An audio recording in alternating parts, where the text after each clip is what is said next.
Turf Light. Thank you everybody for your timeliness. Good afternoon, everyone. The focus of this session is about technology. And here is the classic cartoon about technology. Our culture is very, very worried about technology. Here we are. Kids have all kinds of games they want to play with these days, and more cell phones. But we all have, in the environmental area, have looked or read this book, and it worries us all greatly. Is technology good or bad? A lot of people will say it's bad. We're going to try to give you some examples today of technology being useful for teaching and for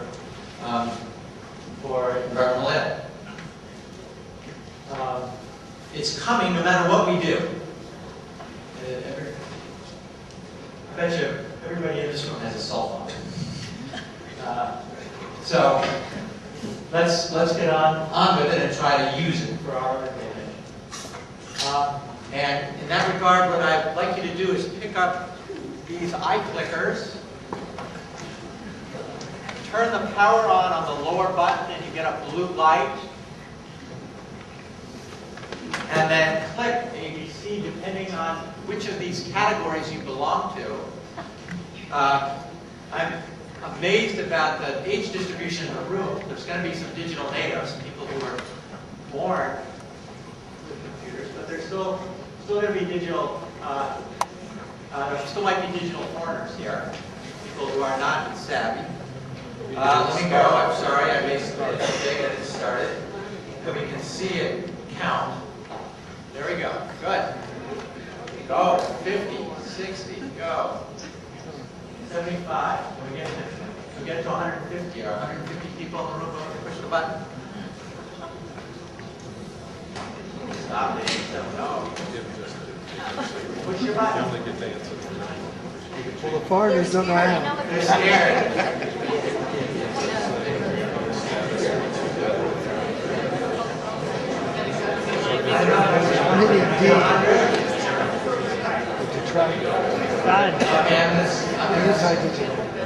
Display.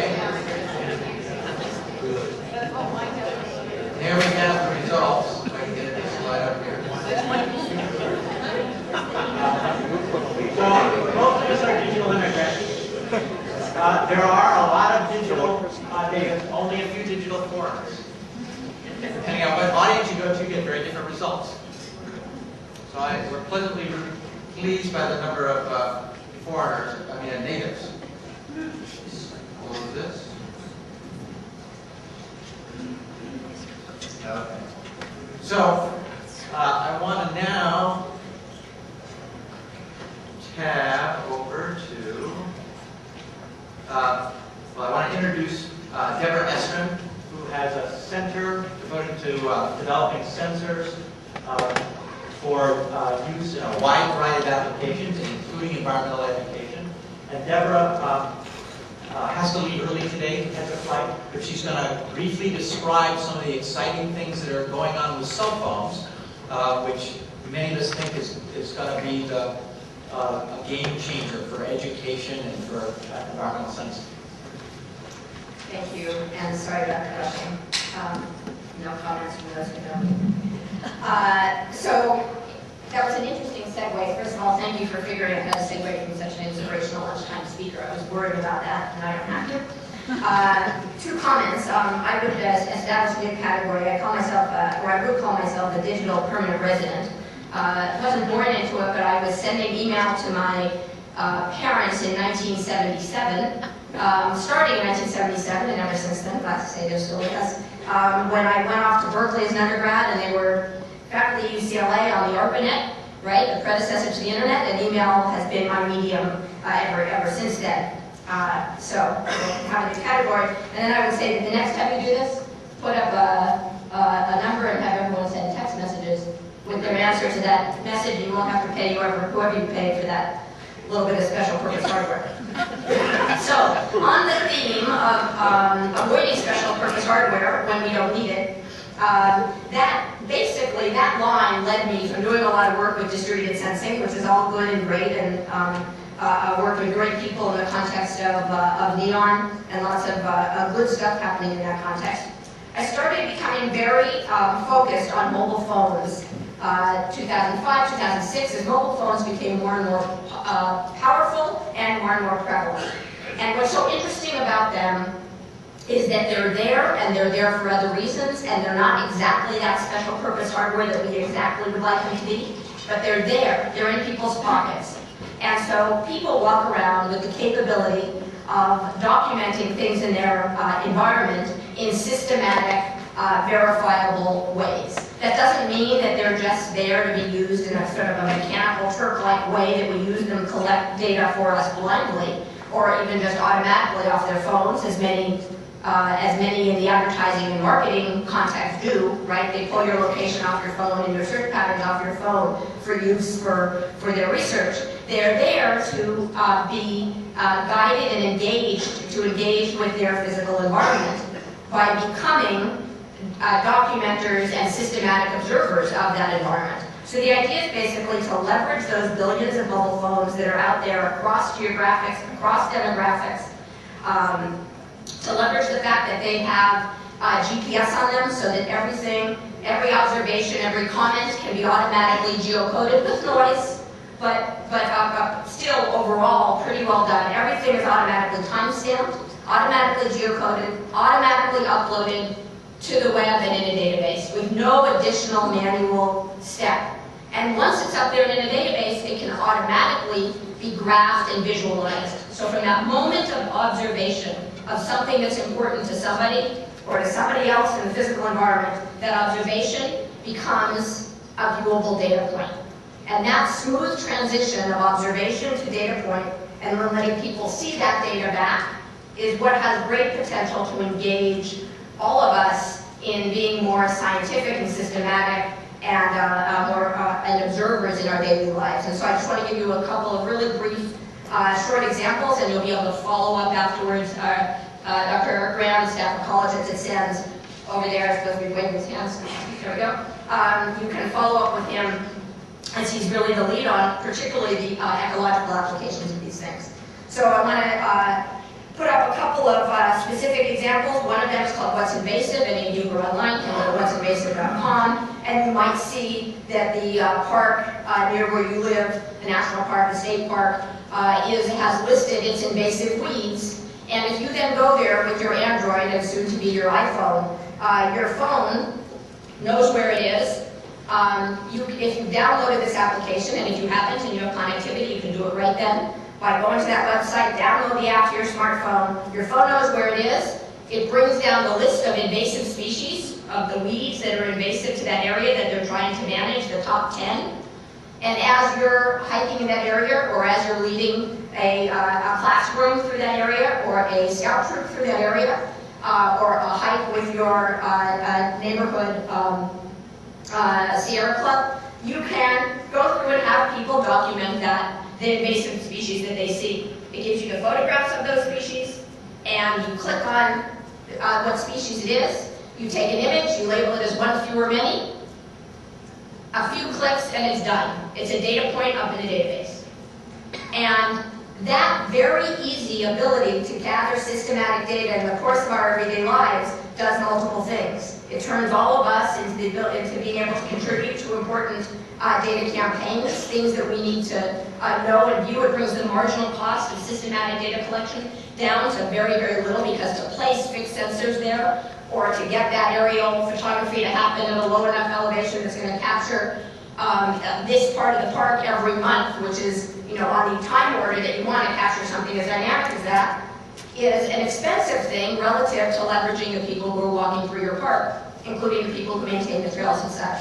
And so just, Eric can tell you in much more detail how to get involved. And here are just some diagrams of our first exercise in 2009. We just gave some phones to people who were working in the Santa Monica Mountains, or collaborators on this first project. Over the course of about 10 days or 2 weeks, they collected as much data as they had spent, I don't know, a year in their previous incarnation conducting 2, 2 years conducting their formal invasive species survey, where somebody was hiking through. One person traversing all of that takes a lot longer than leveraging the people who are maintaining the trails as they're going about their daily business. Very low user burden. And then there are some other data points up here of faculty ecologist Phil Rendell and him going out with his class, doing various exercises around using this as a systematic in-the-field data collection. And by the time they get back to their classroom, to their home, the data is there, analyzed, and visualized. Another example of this is in a collaboration we have with Project Budburst. Many of you might have heard about this. All by itself and its existence on the web is a fantastic educational and engagement opportunity. And when we heard about it, because we walk around thinking about these mobile phones, we said, that's fantastic, we've got to do a mobile version of it, so that people can make their observations of the phenological phases of plants, which is a way of connecting in how is climate change affecting what's going on in our microclimates. What are the biological responses to that? And the plants are visible biological responses, and so Project Budburst leverages that idea. And we have made a mobile implementation of Project Budburst, so that even with your simple cell phone, you can make a note about the latest stage when you're out. It goes up onto the web and is there for you to integrate onto the web. And we have a very nice and I think aesthetically engaging smartphone version as well. Again, Eric is the lead on this project, and I encourage you to talk to him about it more. And my last slide that I wanted to put up was just to broaden this out a little bit. I gave you a couple of focused examples that are just points in the space of things you can do by engaging people in systematic data collection. And those were examples where scientists, educators, scientists have come up with issues that are of concern to them, that they want to engage citizens in helping with data collection and engage them then in understanding that. That's fantastic and important.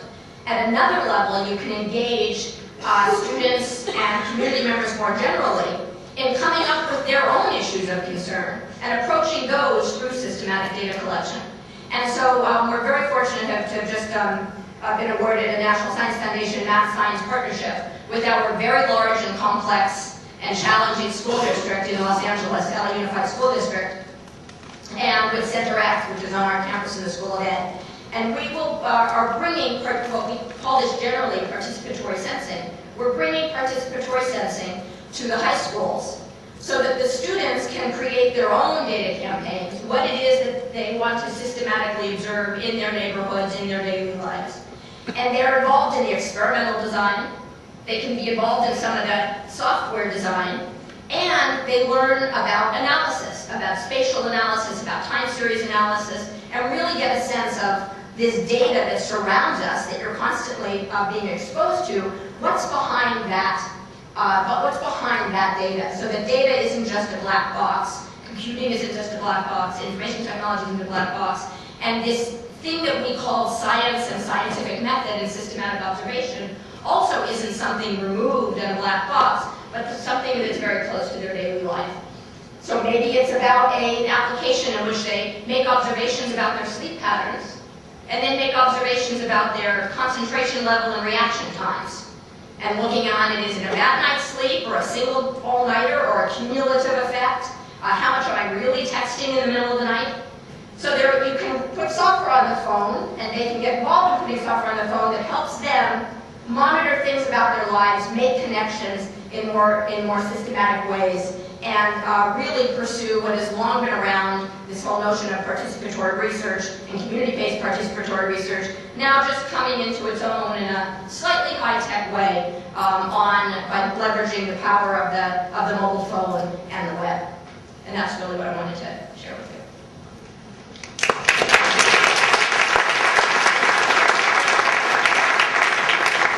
Thank you very much, Deborah. I didn't say before, but the strategy for this session is to give you some exciting examples. So we're going to hear from all our panelists in different ways. The next focus is about games. I need to go back here. One of the things that is often lacking in education is fun. Animals learn by playing. learning can be fun, and we see that all the time. The natural way to do that is with games, and I'm going to let our real educator, as in the biology department, I don't often cross paths much with educators, but Chris Eby is a fantastic collaborator and a great visionary about the use of technology in games. So thank you. I'm going to share research in progress using an emerging technology to do ecosystems education.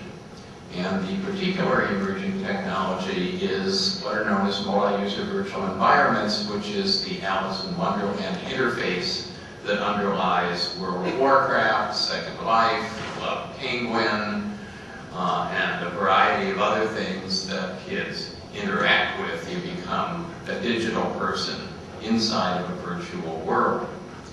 So we're 2 years into a project to apply this interface to ecosystem science education to understand its strengths and limits. We are not building a game, but we are building a game-like simulation that is based on an accurate and authentic underlying model of ecosystem science. The quickest way for me to get started is to show you a little video clip. My colleagues and I are from Harvard, and this is a video that was produced by Harvard's PR office. So this is an example of PR work to try to advance ecosystem science learning.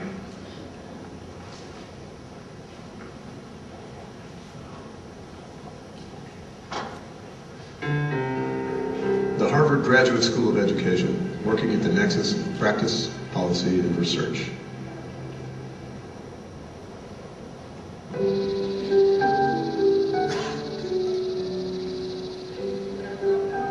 So Ecomove is a project that's funded by the Institute for Education Sciences, and Ecomove stands for Ecological Move, and Move is a multi-user virtual environment.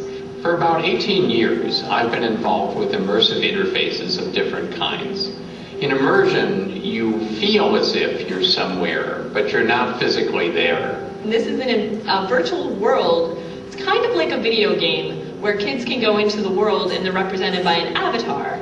So the virtual environment that we built for Ecomove is a pond environment. And it's really cool to be using the pond environment in Cambridge because the kids in Cambridge can go to the pond that our virtual world is based on. We're developing digital ecosystems, helping students understand their content, science inquiry, and the complex causality that underlies ecosystems. Oh my goodness, the kids love these things. They absolutely had a ball in the virtual world. They loved being able to explore, especially underneath the water, and see all the organisms move around. And in the true pond environment, the real pond environment, the kids had a blast going all over, mucking around on the edges of the pond. And one of the favorite things that they got to do was actually catch some fish. So we are trying to teach them about both ecosystem science and complex causality. But on that day at the Cambridge Science Fest, I was most excited about getting the kids to appreciate the connections between the real world and what they were seeing in the virtual world. What we hope to show with projects like the Ecomove is that no longer do classrooms have to be isolated from the real world, that we can simulate authentic, powerful experiences for students in classrooms. It was a really neat comparison for a lot of the kids to be able to see what was going on in a virtual environment and have some context for that, and then go out to the real world and go on a field trip and see things that were happening in the real pond. The fertilizer was used, that in a virtual ecosystem, fertilizer was used, which created algae growth and produced oxygen, and that produced overpopulation of fish. And since they didn't have enough prey after that, a lot of fish died. A lot of kids asked us to be able to play with Ecomove at home, and that was really satisfying because they clearly enjoyed it enough that they want to keep playing with it even after a short Saturday afternoon activity. I feel as if, as a parent, I'm leaving my children a very troubled situation with truly wicked problems like the global financial meltdown, global climate change, terrorism, and so on. And all of these are based on complex causality. So as an educator, I feel it's really important that we develop powerful ways of teaching complex causality so that our kids, as they grow up, don't make some of the same mistakes that my generation has made. So that is a quick overview, and let me drill down now and talk more about the specifics of the project. This is funded by the Institute of Education Sciences at the U.S. Department of Education. We're at the end of 2 years of a 3-year project, and it is meant to model 21st century ecology. So Amy, who you saw in the video, is here. Amy, would you stand up? Amy is an ecosystem scientist, and she will be doing a poster tonight for those of you that are interested in getting more into the details than this talk is going to be able to. As the video indicated, we're very concerned with teaching kids about complex causality as early as possible in the school system. I have a colleague, Tina Grotzer, who's the co-PI on this grant. She's been studying for decades how to teach complex causality and to hit sort of a glass ceiling in terms of ecosystems. So we were going to see if these simulations, these models with immersion and fun could help get through that glass ceiling. You saw the real pond and the virtual pond. The virtual environment is actually, of course, while not a real environment, a lot more, it captures a lot more of the authenticity and the immersion and the beauty of ecosystems than you're likely to be able to in a classroom by any other means. And it's built in a modern gaming engine, which means that we can incorporate a lot of the subtle kinds of things that ecosystem scientists would look like for the health of an ecosystem. So kids can visit using a sort of time machine this pond ecosystem on different days, and they can do magic by doing things like walking around under the water. On the first day, they see that the water is clear and relatively unpopulated. When they come back on the second day, it's raining quite hard. The water is brown and silty. There's runoff pouring into the pond. And when they come back on the third day, even though it's a beautiful day and the rain has stopped, they see that the water is cloudy and it's green. And at the time, they don't necessarily recognize what that means, but they have the ability to go backward and forward in time and learn how to interpret some of these subtle changes.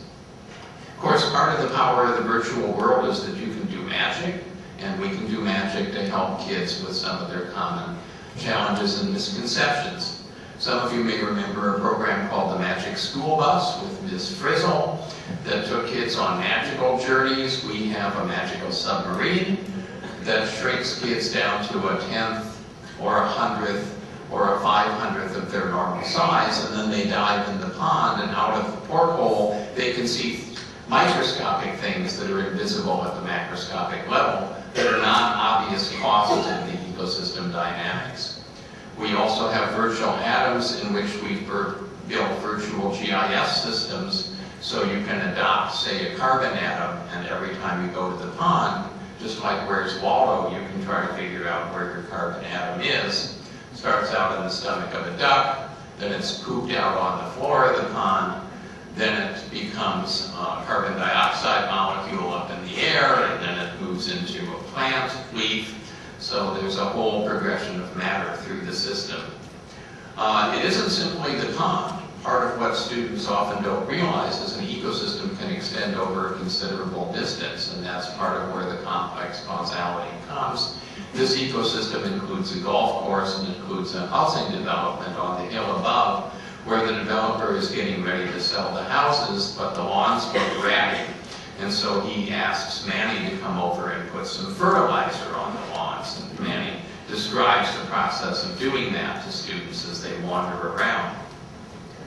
Of course, just as real ecosystem scientists, beyond interviewing people like Manny, you can take all sorts of readings of different variables that are important in water quality so that you can track exactly what's going on with the wellness of the pond.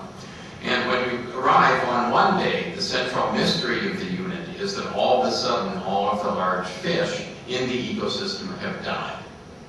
And so now the challenge for the students becomes, what happened to the fish? Were they poisoned? Did somebody bring down a generator and do a fish harvest? Or was this a natural phenomenon? But how could it happen so fast?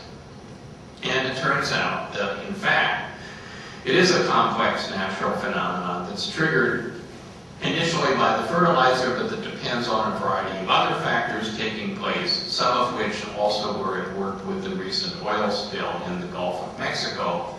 And that by moving back and forward in time and looking at these different variables and looking at visual cues and sorting out the kinds of things that the characters in this say, they can disentangle what's going on. Now I want to note that this is not a demonstration environment where the teacher says, I'm going to teach you this, let me demonstrate for you how something like this can happen. This is a learning environment in which we're teaching the students how to figure things like this out for themselves and seeing how far they can get in these complex causal problems that we're giving them.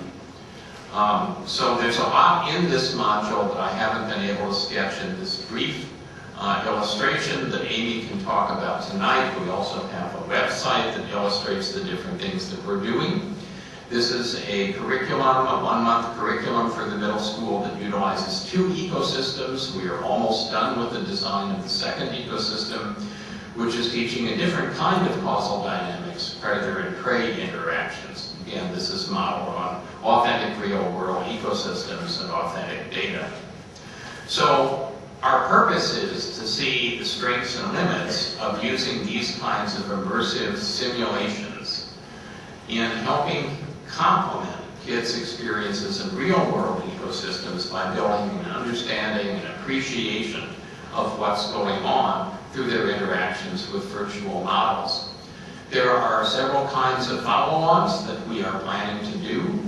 The first, building on what Deborah said, is that we have a proposal in to build Ecomove, which will complement the Ecomove with the opportunity to move through real ecosystems using mobile devices to do much the same kind of thing, including to put virtual simulations on top of real environments through what are known as overlay devices, where you look through the video part of your phone and you see simulated phenomena on top of the real system. Whoops, too far. A second grant that we have now is that we are working with people in social psychology who study something called transformed social interaction. You can influence people's behavior in the real world by shaping what their avatar experiences in the virtual world. And we are using this as an extension to the Ecomove to try to get students to learn ways of arguing about land use that may be more productive than the kinds of gridlock that we often see in the real world based on this. So, I hope this has been an interesting example for you, and that you're stimulated to go take a look at the poster tonight. Thank you.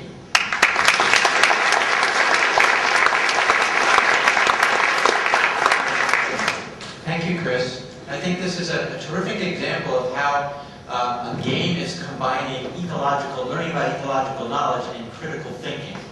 We all want to teach how people to think critically. That's really what we're trying to do about complex systems. So, and you can also see how this idea of going between the real environment and the game environment can take shape, and that mobile devices may be very exciting to incorporate into a game. So here we go, another eye clicker experience for you. We're going to find out about who's a game player here.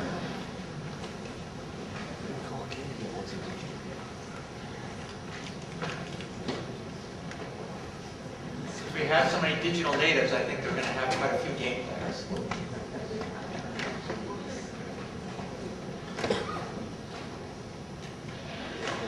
I know everybody played games, so it's a question of what kind of game. 119 already. You're very good at this, much better than my college class. You're much more learned at punching the numbers.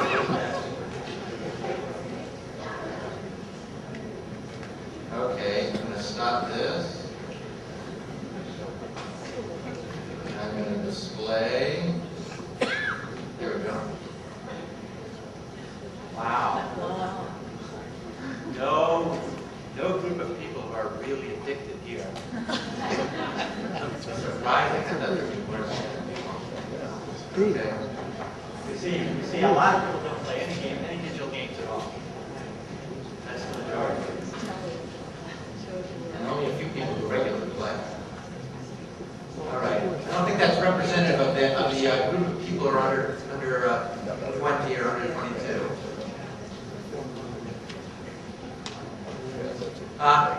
I just wanted to put a plug in for David Sobel's book because he talks indirectly about how to play outdoor games.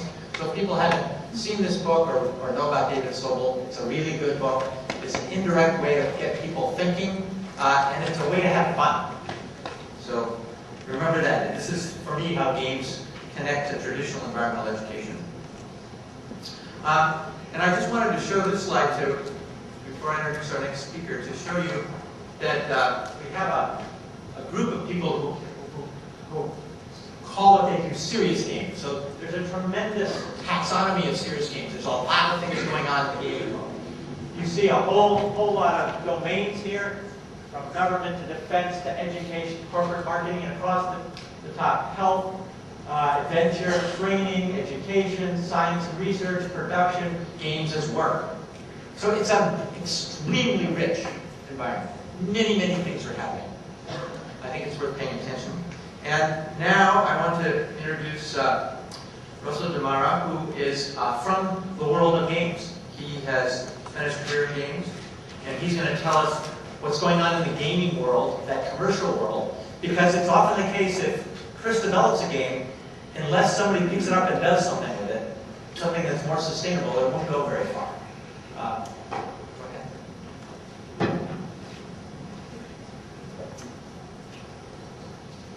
Hi, my name is Russell, and I'm a game designer. You're supposed to say hi, Russell.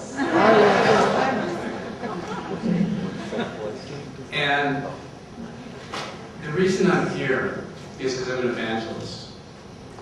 I don't have a lot of projects to show. I have a concept to offer you. So let's start out with who plays games. This slide is a little whimsical. I've got a goldfish that plays games. I've got Steven Spielberg who does play games. But I've got a lot of kids, a lot of older people, a lot of, nice-looking people. And down here in this corner, I've got some slovenly-looking people who are really the more typical what you think game players are like, and there are a lot of people like that. But it's not about only who plays games. It's about the power of the commercial game world. The John Madden football franchise has sold over 97 million copies. Final Fantasy, 97 million. Need for Speed, a racing game, 100 million with a cute woman on the cover. Tetris, a game that appealed to a lot of people who were not otherwise game players, created by a Soviet mathematician who was just doodling around on the computer, 125 million. The Sims, another 125 million, a game that basically simulated all the boring things of life somehow while still getting really popular.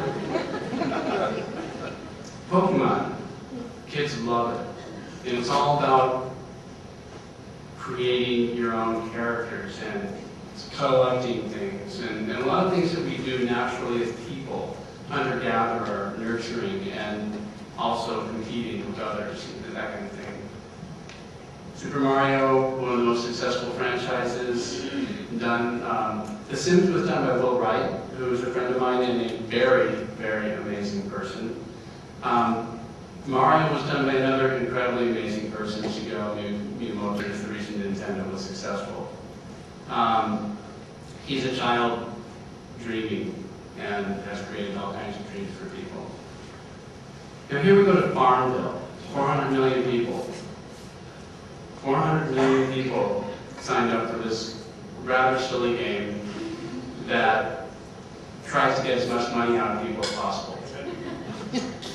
And yet it's been incredibly successful, and the company Zynga is worth a whole lot of money right now and has a portfolio of 400 users. It's huge.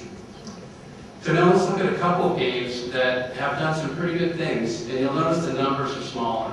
SimCity, which came out in about 1989, I believe, did revolutionize things. It taught people about city management. It actually had some very real elements to teach. And yes, you could unleash Godzilla on the city and watch it get destroyed, but that really wasn't what appealed to people. It was building their own fantasy and learning how to make things work, how urban centers would work, and how you had to put police in, or you had fire trucks, or your place would burn down, or there'd be crime, or whatever. And SimCity was a franchise that went through several iterations and got more and more complex, so that people were learning. And actually, if I skip back to the Madden thing, I want to talk about that, because when Madden first came out, it was a really simple game.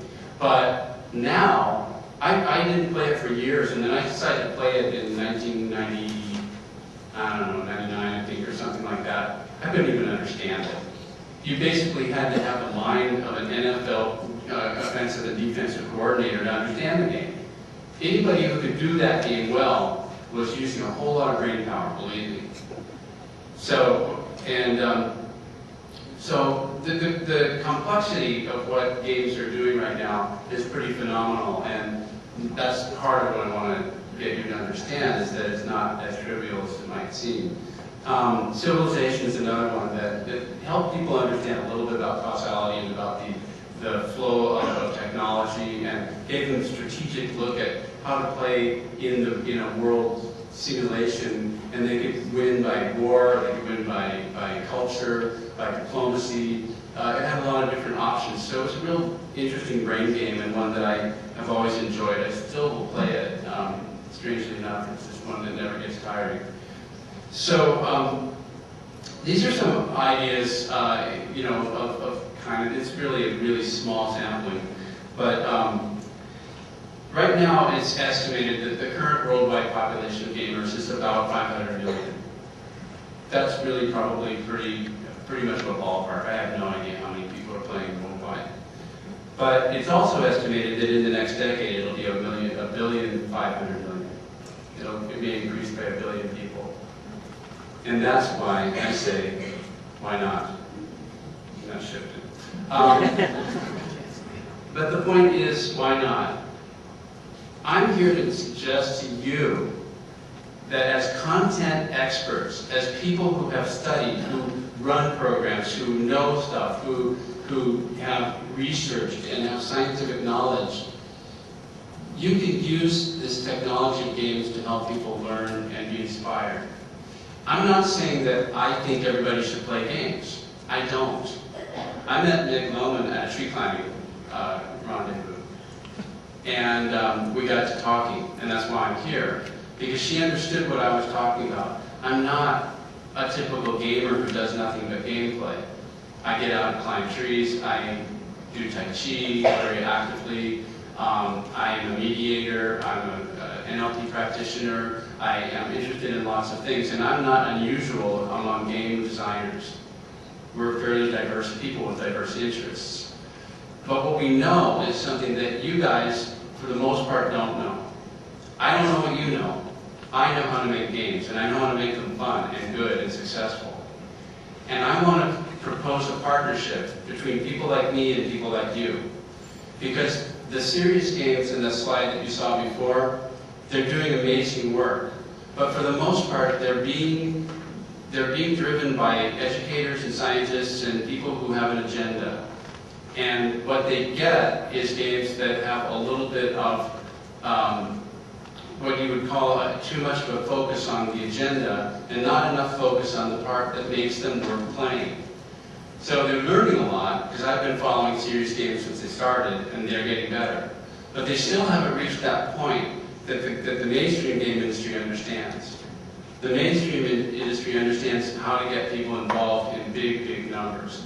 So if I were going to spend the time to make a game, would I rather have it reach 20,000 people, or would I want it to reach 2 million or more? And my answer is obvious. I want it to reach a lot of people. And I've been talking about this for about 14 years. I have had panels at the major gaming conferences that were populated by some of the greatest designers in the world, including Will Wright and others. They also understand this, but we don't have a system in place to get the major companies monetarily to invest in this kind of thing. What I call positive impact games. Games that make a difference in people's lives.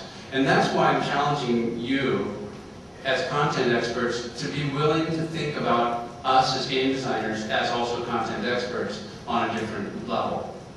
You come to me with an idea that I want to show ecosystems, or I want to show the effect of climate change, and I will come up with a game design that people will want to play that also does that. But I won't start with what you're talking about. I will start with, how do I create in a compelling story or a compelling environment in which players are motivated?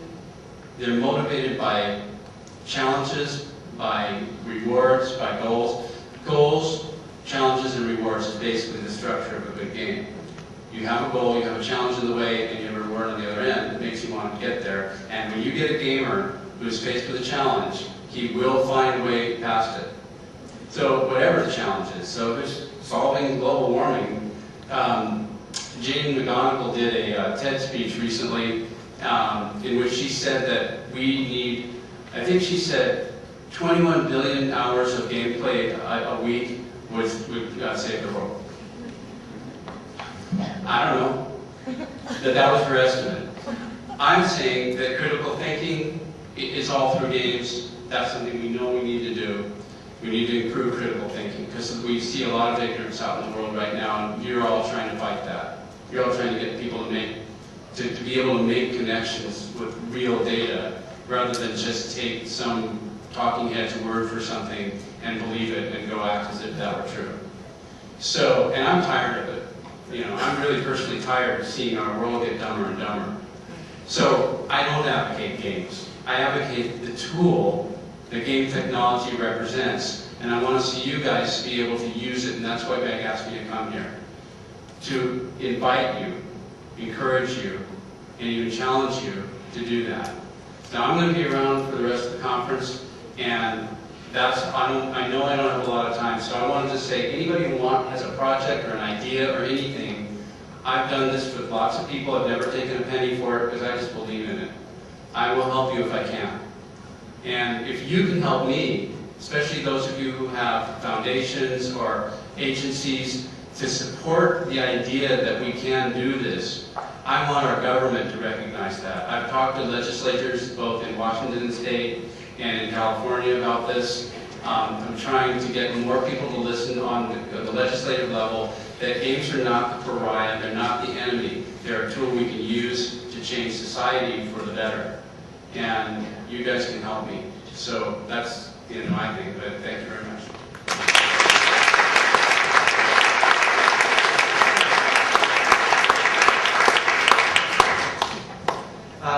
We have to take a little break here. Hardware incompatibilities. No, we don't. No, we don't. You're gonna do it, huh? We're going to put people to work while we're plugging in. Oh, okay, good. Just give me that. Good. Go ahead. How can we help? All I need is a VGA. So, I'm Lou Gross, and I'm a mathematician.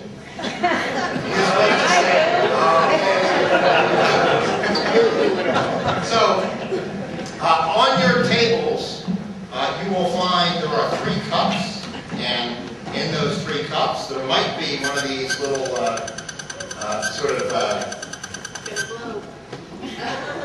oh, it might work. Okay, if it doesn't work, we'll still be okay.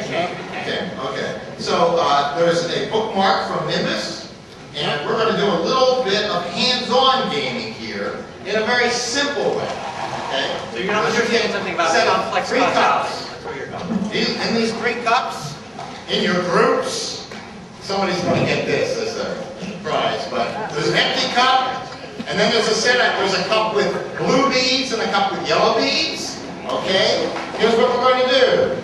One of you has an empty cup, hold it. The person holding the blue bead cup, take out one of the blue beads, put it in the empty cup. The person holding the yellow cup, take out one of the yellow ones and put it in the empty cup. And now you've got two beads on your island. You can think of these as a blue species and a yellow species, or as a blue gene and a yellow gene, however you'd like to. On this island is your island, and the following procedure is what we're going to do. We're going to randomly reach into the cup, so somebody else, without looking, is going to randomly reach in. I happen to pull out a blue bead, and wait, don't do this yet. I randomly pull out a blue bead, I'm going to put it back in and let it reproduce, which means I'm going to add another blue bead from who's ever holding the blue bead one. So then there would be how many beads in the cup? 3, 2 blues and 1 yellow. In my case, don't do it yet. This is part of the process of science. And I know as ecologists and environmentalists you like to take data, but first we're going to make a hypothesis. So at your tables, you are going to make a hypothesis about what's going to happen on your island over time when you repeat this experiment a number of times, and then you're going to do it. Does everybody understand the experiment? Any questions? Go ahead and do it. Okay, make your hypothesis first. Talk amongst yourself.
Population would grow depending on the second draw.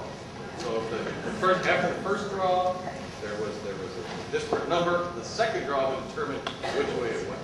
Okay, by which way then you mean the population would grow the fastest. And there would be more blues or more yellows or something. Is that right? Population after that. Second draw. Okay. Any other hypotheses? Yes. If we thought the first bead drawn would exhibit the founder's effect and would have more, in our case, yellow.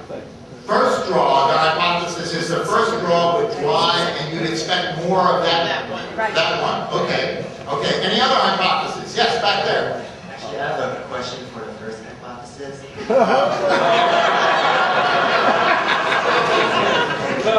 So if you had red and yellow and you picked the yellow on the first one, and you picked blue and yellow, and you picked the blue on the first one, and then yellow on the second one, how do you determine which way it went?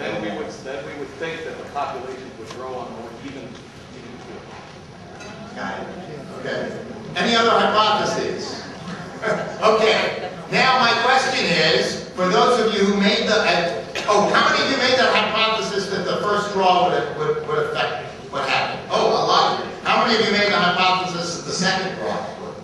Okay. Now here's my question. For those of you who made the hypothesis that the first draw would drive it, was that verified by your data on your island? Okay? Okay, so how many of you made that hypothesis, like you pulled a blue bead first and then you had more blue beads?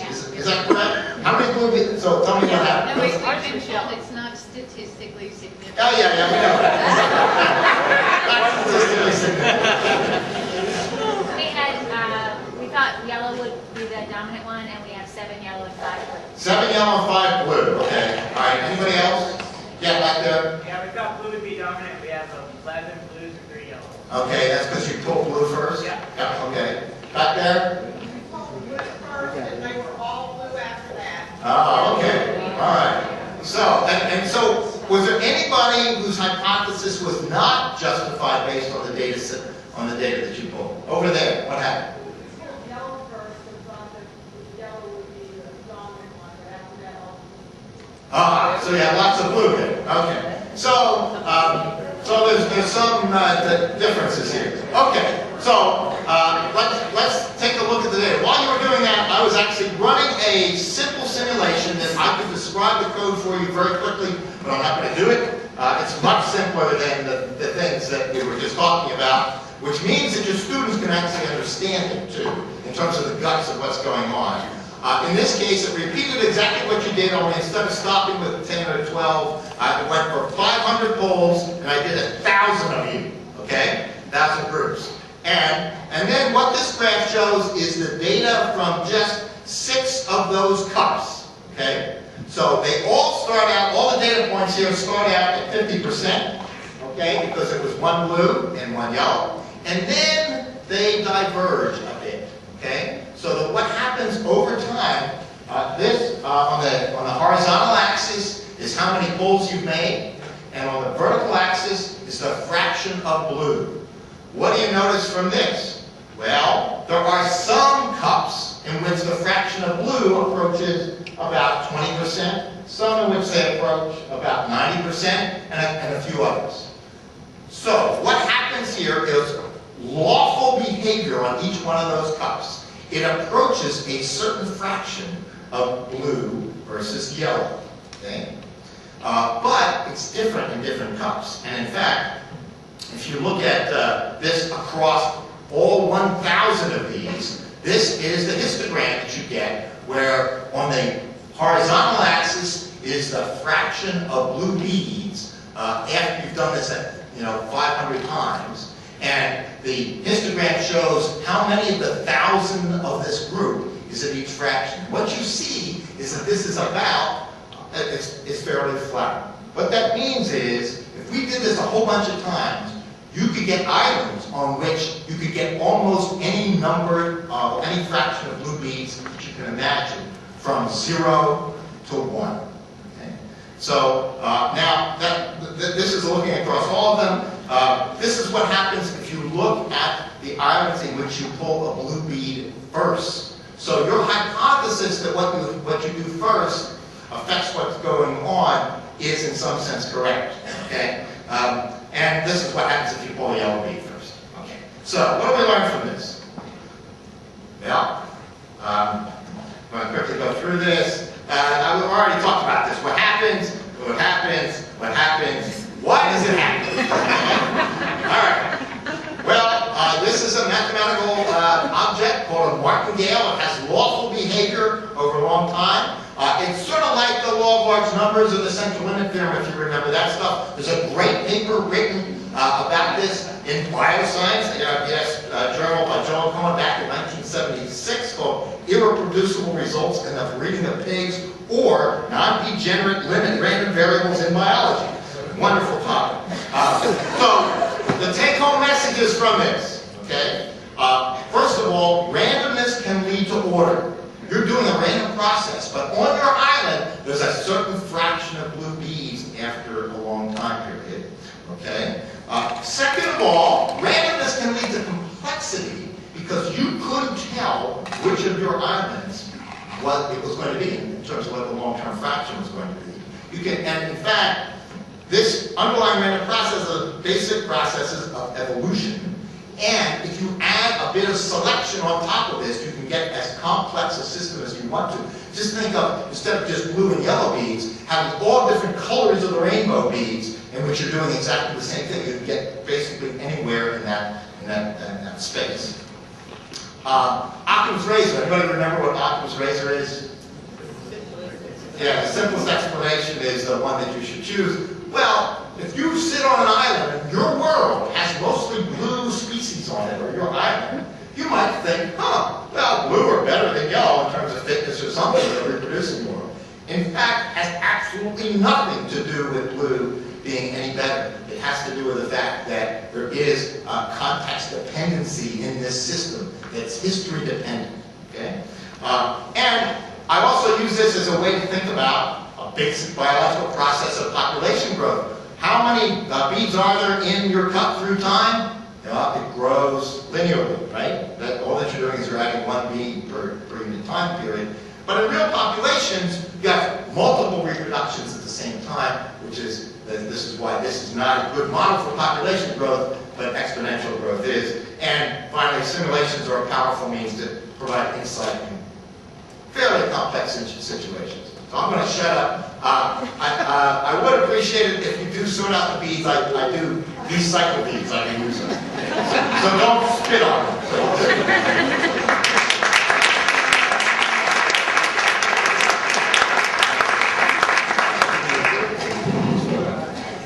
We had hoped that we would have about 12 minutes for questions. Our speakers are so enthusiastic and so entertaining. We only have about 5 minutes for questions. But please, if you have questions of the three speakers that are here, we're happy to try to talk to you more about. No, yeah, we're there. Hi, a question about the virtual worlds. If you're sending the kids out into nature, which is valuable, what's helpful about having them see the virtual first? I was anticipating a question like this actually. I was thinking about it this morning. Would you view somebody sitting at home reading one of Rachel Carson's books as a waste of time because they could be out in nature?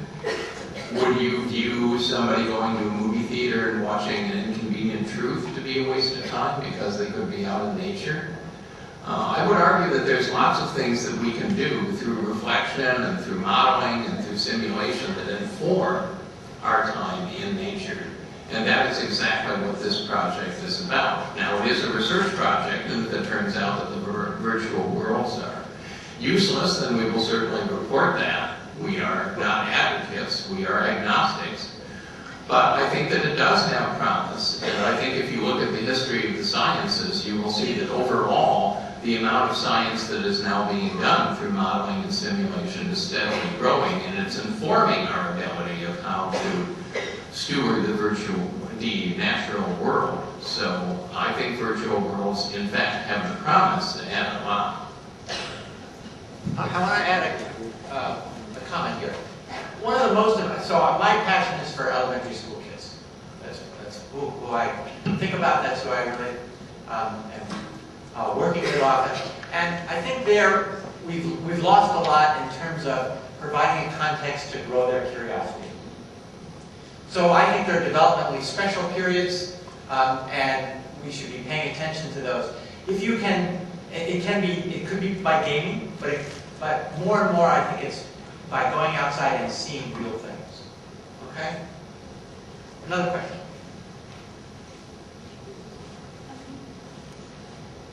Hi, I'm Lori Hickey from the National Wildlife Federation. This has been really great. As you may know, we're one of the organizations working on getting kids outside and moving them out into nature. But we also realize, and I do agree with you, Chris, that there is, this is a digital world now, and it's not going to change. It's not going to go backwards. So we need to figure out ways that we can help either drive kids outside from what they learn on screen, or what they learn in school, and then drive them outside to investigate. And so I really see the application of what you're doing, all of what you're doing, and how we can adapt that so that we can get kids outside more. Thanks.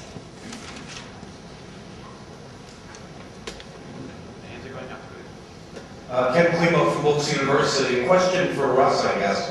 What's the danger of introducing bias into a game? Like, let's say let's say there might be an organization that wants to show that global climate change doesn't really exist, and they go out and they create a game that very cleverly leads a user to that conclusion. So, because I'm actually skeptical of using games, and I think I'd rather have somebody go outside and study nature rather than playing indoors with games. So. Yeah, so would I. The difference is that not everybody can, and they're already playing games. The question you asked, though, is very valid. People can do anything they want with any technology. It's like any other technology. They can have websites that promote ecological science, and they can have websites that refute it. Games are the same. It's all a matter of whether they choose to do it. We can't stop them from doing those games that counter science or counter knowledge, but we can do the ones, if we do them better, then they'll want to play our games. If they do them better somehow, and I haven't seen a conservative create a game yet that anybody wanted to play, but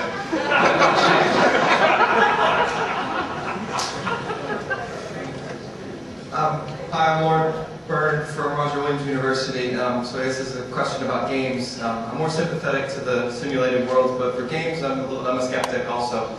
Have any studies been done suggesting that people actually do learn after playing video games? I mean, I grew up playing Super Mario Brothers and SimCity, but I would be hard-pressed to figure out anything that I learned from them. It was really just a time killer for me. well, it may be that that's true for you, but it's also maybe that you did learn things.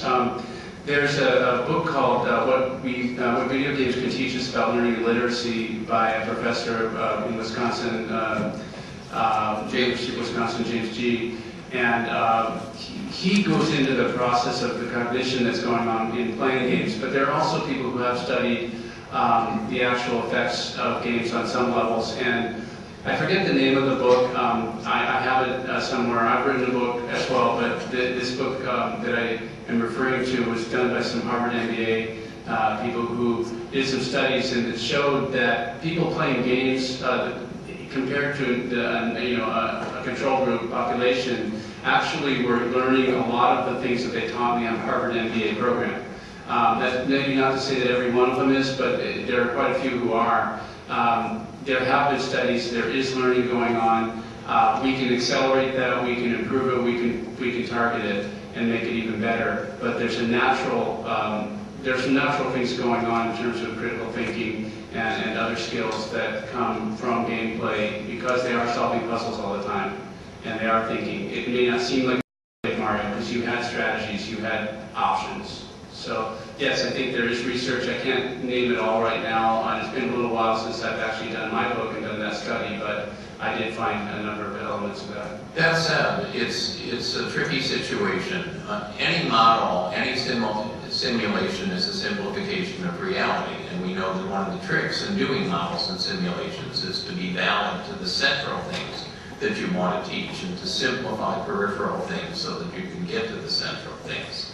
It becomes a lot more tricky if you say, let's take a simulation, and for good reasons, make it entertaining so that people will interact with it. And I think Spore is a very interesting example along these lines. Spore accurately portrays some aspects of biology and also very inaccurately portrays other aspects of biology. So